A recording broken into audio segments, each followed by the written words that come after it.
Impossible fossils. A party of 4 prospectors were working the barren hills at the head of Spring Valley near Eureka, Nevada in July of 1877.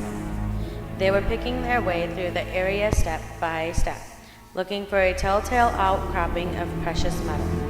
One of the men noticed a peculiar object projecting from a high ledge of rock near the spot where he was breaking samples.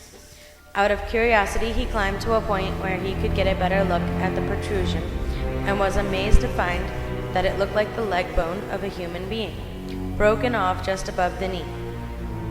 Since it was firmly embedded in solid rock, he got his companions to help him dislodge the portion that held the oddity. With the aid of some small picks, they removed the upper portion of the encasement. The rock was hard as flint, and the bones solidly set in it. The quartzite was dark red, and the bones were almost black. When the last of the stone had been picked loose, the leg bone and the foot, which was still attached, stood out perfectly. It had, in addition to about 4 inches of leg bone above the knee joint and kneecap, and lower leg bones, and the complete bones of the foot. The men quickly noticed the unusual size of the leg. From knee to heel, it was 39 inches. The man who had owned it had been nothing less than a giant. The miners realized they had the most unusual find.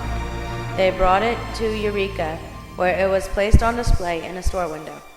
Doctors who examined the specimen agreed that it was unquestionably human, incredibly old, and certainly the leg of a giant. The Eureka paper wrote several stories about it, some of which were picked up in other parts of the country. 2 museums sent representatives to search for the rest of this remarkable skeleton, but they went away empty-handed. There was just that tantalizing leg bone and foot, nothing more. Such frustrations are common in the world of the archaeologist. In the strip coal mine operated by Captain Lacey near Hammondsville, Ohio, in the autumn of 1868, a workman named James Parsons loosened a huge mass of coal which fell into the pit, revealing a large, smooth slate wall which was literally covered with hieroglyphics, in lines about 3 inches apart. Crowds flocked to see this marvel. Local scholars could not read the hieroglyphics. By the time qualified scientists got there with the proper equipment, the slate had crumbled in the air and the writing was destroyed.